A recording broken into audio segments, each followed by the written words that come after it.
class में. As you know very well that this is Anshu, and today I bring for you some 30 daily use English phrase. As you know very well that this is the series of phrases. So आज भी मैं आप लोगों के लिए कुछ ऐसे ही phrase लेके आई हूँ जो आप अपनी डेली लाइफ में बहुत ज़्यादा स्पीक करते हैं. सो इस वीडियो में हम 30 ऐसे डेली यूज़ होने वाले फ्रेज पढ़ने वाले हैं एंड उनकी हेल्प से हम किस तरह से सेंटेंस को क्रिएट कर सकते हैं एंड अपनी डेली लाइफ में स्पीक कर सकते हैं. ये सारी चीज़ें हम इस वीडियो में सीखने वाले हैं. सो इस वीडियो के साथ बने रहिए, हमारे साथ आप बने रहिए शुरुआत से लेके अंत तक, ताकि आपको ये वीडियो समझ में आ जाए. एंड अगर आप भी चाहते हैं एक फ्लुएंट स्पीकर बनना, so by this phrase you can be.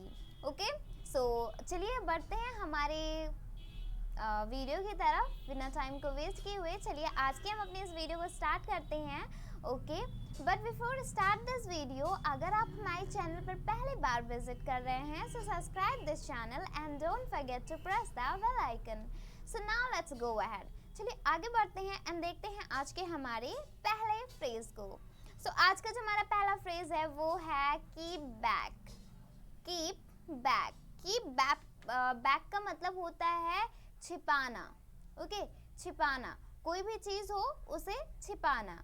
Okay, जैसे उसने मेरा फ़ोन छिपाया.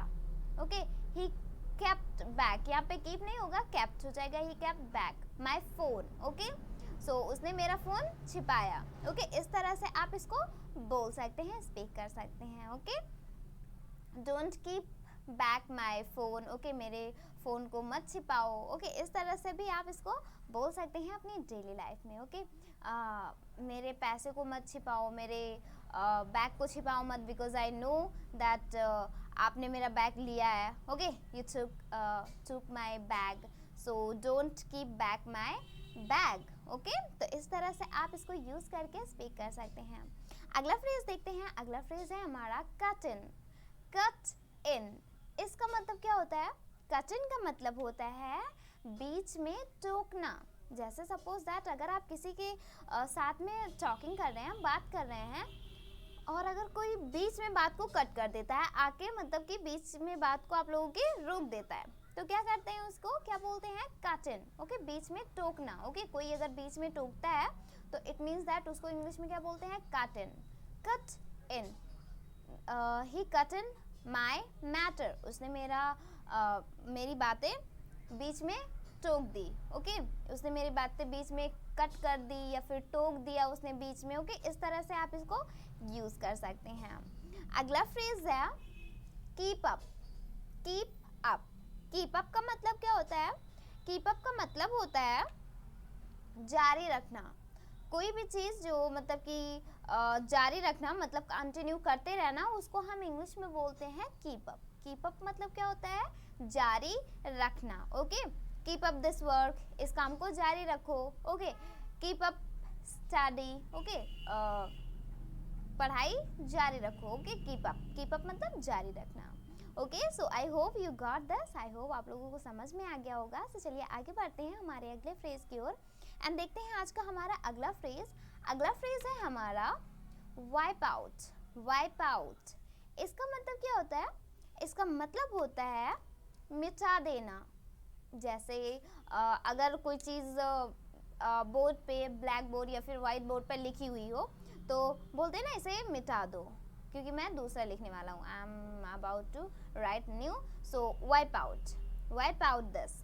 ओके, वाइप आउट दिस मतलब कि इसे मिटा दो. ओके, मिटा देना. वाइप आउट मतलब मिटा देना. ओके, तो इस तरह से आप इसको एक सेंटेंस में क्रिएट कर सकते हैं. जो भी आप जैसे भी सेंटेंस बोलते हैं मिटा देना वाले सेंटेंस, तो आप वहाँ पे इसको यूज़ कर सकते हैं.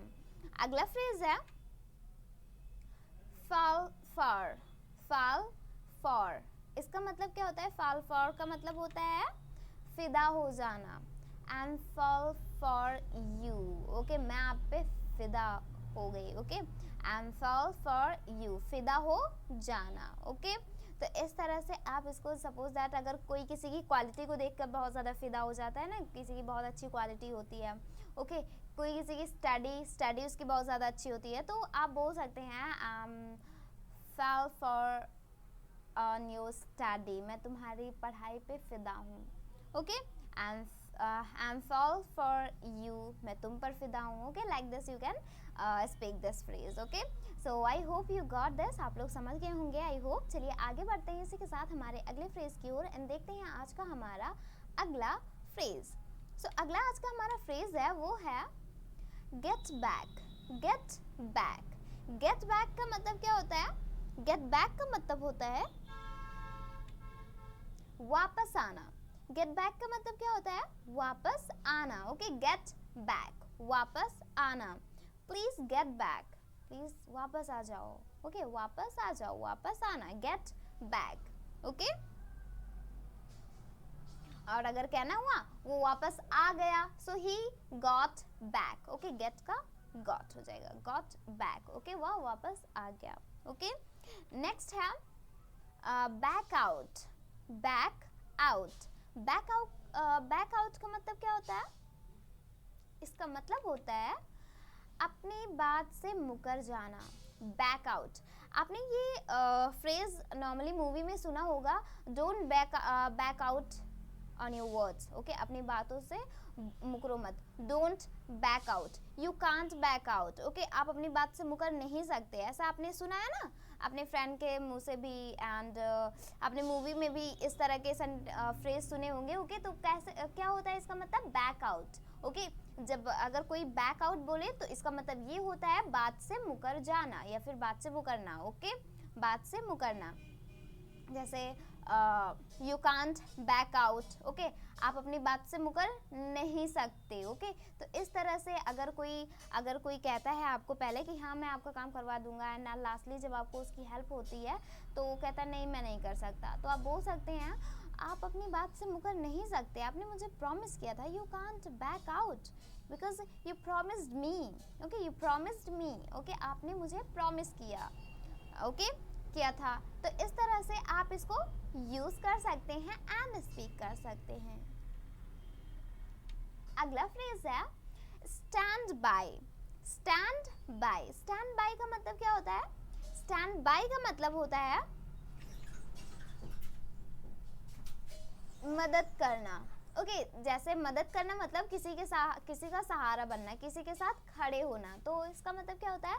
स्टैंड बाय, मदद करना या फिर सहारा बनना, किसी के साथ खड़े होना. तो वहाँ पे हम यूज करते हैं क्या? Stand by. Okay, I all the time stand by you. मैं तुम्हारी हमेशा मदद करूंगा या फिर मैं हमेशा तुम्हारे साथ खड़ा रहूंगा. Okay, I will all the time stand by you. Okay, तुम्हारे लिए खड़ा रहूंगा, तुम्हारे खातिर खड़ा रहूंगा, तुम्हारी मदद करूंगा. इस तरह से आप इसको यूज कर सकते हैं. तो so I hope you got this. अगला फ्रेज है turn against. Turn against. Turn against का मतलब होता है खिलाफ हो जाना. ओके, कोई भी चीज खिलाफ हो जाना. टर्न अगेंस्ट, खिलाफ हो जाना. Okay, he turned against me. Okay, he turned against me. वह मेरे खिलाफ हो गया. ओके, वह मेरे खिलाफ हो गया. he turned against me. वह मेरे खिलाफ हो गया. इस तरह से आप इसको बोल सकते हैं, स्पीक कर सकते हैं, अपनी डेली लाइफ में यूज कर सकते हैं. अगला फ्रेज देखते हैं. अगला फ्रेज है stick to. stick to. stick to का मतलब होता है एक ही बात पर डटे रहना. ओके, अब सपोज दैट अगर कोई काम कर रहा है या फिर कोई चीज़ बता रहा है और अगर वो सच है और अगर वो कोई बोल रहा है नहीं ये झूठ बोल रहा है, बट फिर भी वो बंदा डटा हुआ है नहीं ये सच है, नहीं ये सच है, नहीं ये सच है, नहीं ये सच है, मतलब कि डटे रहना. ओके, मतलब डटा हुआ है. एंड डेफिनेटली जब कोई बात सच होगी तो फिर डेफिनेटली कोई भी डटा रहेगा अपनी बातों पे. ओके, सो बातों पे एक ही बात पर डटे रहना. ओके, क्या बोलते हैं उसे इंग्लिश में? Stick to. ओके, एक ही बात पे डटा होना या फिर डटा रहना. ओके, अगला फ्रेज है dispose of. Dispose of. Dispose of का मतलब क्या होता है? डिस्पोज ऑफ का मतलब होता है बेच देना. he disposed of his house. Okay, वो अपने घर को बेच दिया. he disposed of his house. Okay, वो आपने घर को बेच दिया. ओके, इस तरह से आप इसको बोल सकते हैं. अगला फ्रेज है run after. What? Run after. Run after का मतलब क्या होता है? Run after का मतलब होता है पीछे दौड़ना. ओके, पीछे दौड़ना. Run after. Okay, don't run after. पीछे मत दौड़ो, पीछे मत दौड़ो. Don't run after. इस तरह से आप इसको बोल सकते हैं. Okay, so I hope you got that. So चलिए आगे बढ़ते हैं हमारे अगले फ्रेज की ओर एंड देखते हैं आज का हमारा अगला फ्रेज. अगला फ्रेज है give up in the main time. Give up in the main time. इसका मतलब क्या होता है? इसका मतलब होता है बीच मझधार में छोड़ देना. बीच मझधार में छोड़ देना. अब सपोज दैट किसी ने आप स्टार्टिंग में कहा कि मैं आपकी बहुत हेल्प करूंगा, हमेशा हेल्प करूंगा. Okay, I will all the time stand by you. Okay, मैं हमेशा तुम्हारे साथ दूंगा, खड़ा रहूंगा. ओके, एंड बट जब आपको हेल्प हुई, ओके, सो वो बीच मीन्स दैट बीच मझधार में छोड़ दिया, तो आप क्या यूज करेंगे वहाँ पे? He give up. He gave up me in the meantime. उसने मुझे बीच मझधार में छोड़ दिया. He gave up. Okay, छोड़ दिया मतलब he gave up. He gave up me in the meantime. उसने मुझे बीच मझधार में छोड़ दिया. Okay, in the first he said I will stand by you, I all the time help you, I will forever live with you.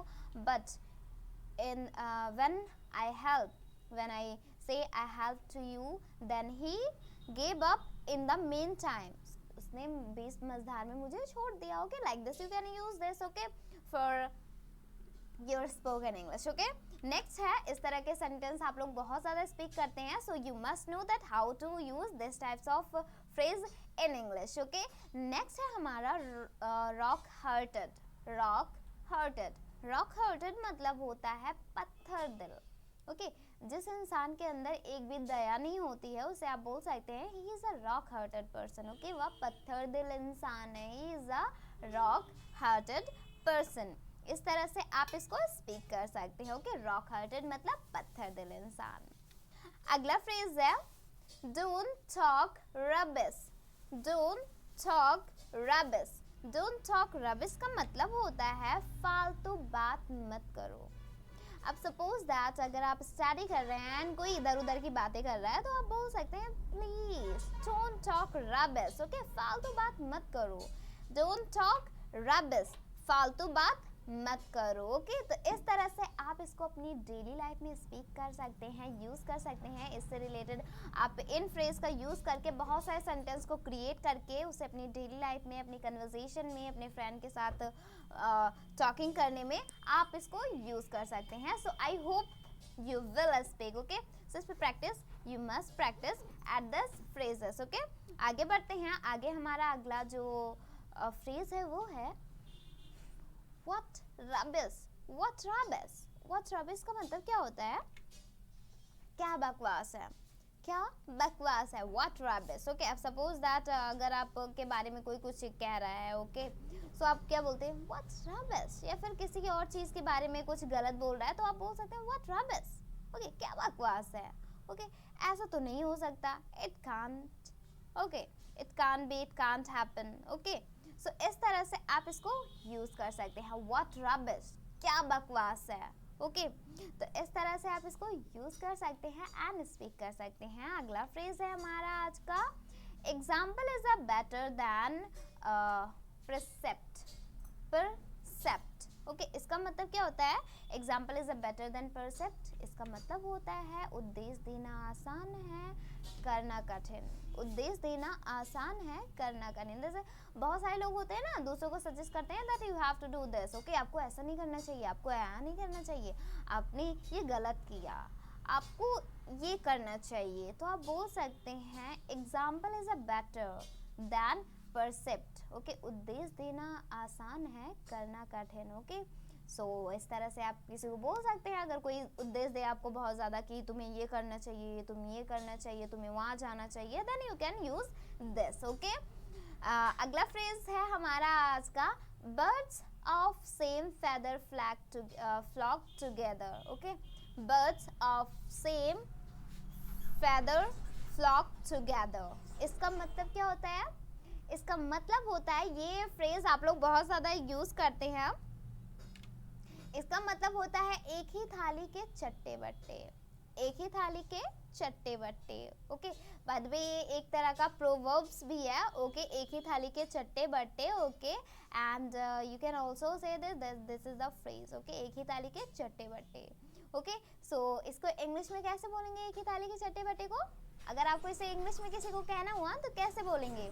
Okay, birds of same feather flock together. Okay, इस तरह से आप किसी को भी बोल सकते हैं जो इंसान एक ही तरह से काम करते हैं, then you can use this. Okay, next है it's high of carelessness.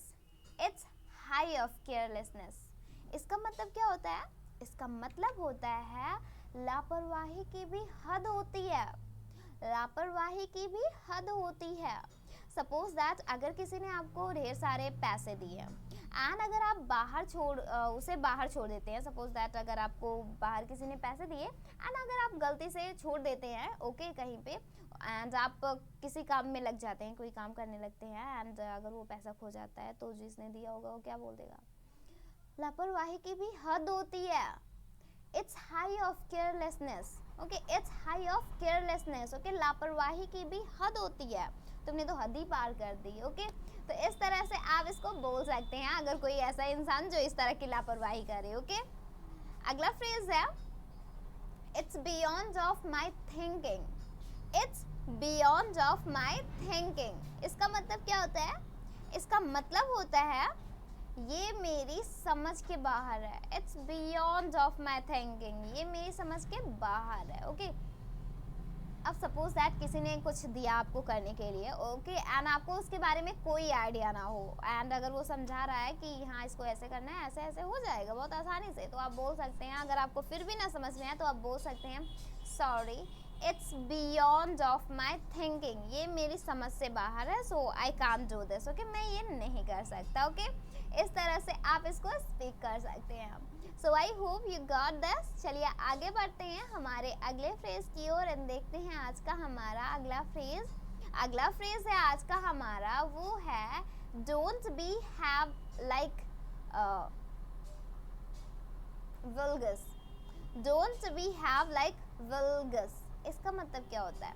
इसका मतलब होता है वल्गस मतलब जाहिलों की तरह बर्ताव मत करो। Don't be have like a valgus मतलब जाहिलों की तरह बर्ताव मत करो। ओके, मतलब जाहिलों की तरह जैसे बहुत ही खराब बर्ताव, बहुत सारे लोग होते हैं ना जो बहुत ही खराब सा बर्ताव करते हैं, तो आप बोल सकते हैं जाहिलों की तरह बर्ताव मत करो। Okay, don't be like valgus. Okay, इस तरह से आप उन्हें बोल सकते हैं। ओके, इस तरह से आप इसको यूज कर सकते हैं। अगला फ्रेज है single drop make an ocean. A single drop make an ocean.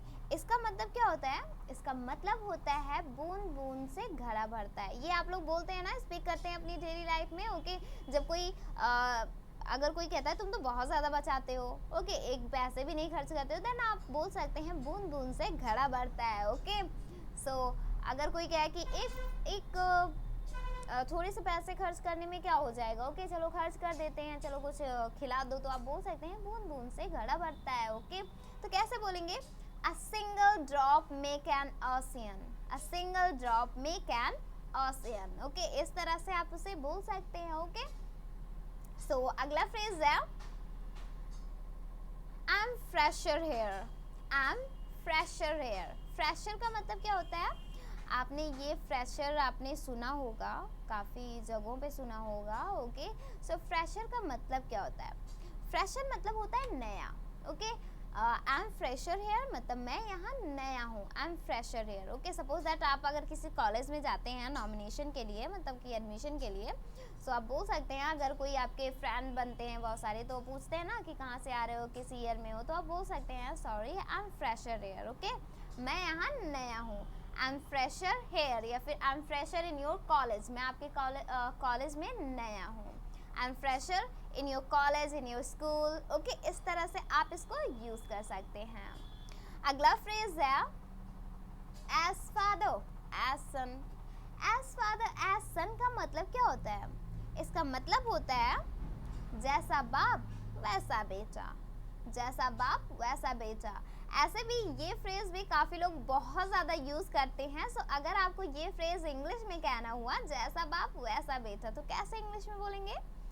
as father as son, जैसा बाप वैसा बेटा. इस तरह से आप इसे स्पीक कर सकते हैं. अगला फ्रेज है wear and tear. wear and tear इसका मतलब होता है टूटा फूटा, टूटा फूटा. ओके, बोलते हैं ना कुछ टूटा फूटा ही दे दीजिए. ओके, कुछ जैसे घर में बहुत सारे अनयूजेस टूटी फूटी चीज़ें होती है ना, तो आते हैं ना कि जंग डीलर. ओके, आते हैं तो बोलते हैं ना टूटा फूटा सामान हो तो आप दे सकते हैं. Okay, if you have a beer and tear things then you can give me. Okay, अगर आपके पास कोई टूटा फूटा सामान हो तो दे सकते हैं. ओके, तो इस तरह से आप इसे यूज़ कर सकते हैं. टूटा फूटा को इंग्लिश में क्या बोलते हैं? wear and tear, wear and tear, टूटा फूटा. ओके, इस तरह से आप इसको बोल सकते हैं. अगला फ्रेज है, अगला आज का हमारा जो फ्रेज है वो है his that are gone to wool gathering.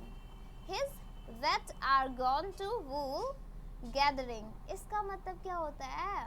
इसका मतलब होता है उसकी अकल घास चरने गई है, उसकी अकल घास चरने गई है. ये फ्रेज आप लोग बहुत ज़्यादा स्पीक करते हैं जब किसी को कुछ समझ में नहीं आता है. अगर आप समझाते हैं बहुत ज़्यादा फिर भी उसे समझ में नहीं आता तो आप क्या बोलते हैं? इसकी अकल घास चरने गई है. Okay, his that are gone to wool gathering. Okay, इसकी अकल घास चरने गई है. तो किस तरह से बोलेंगे?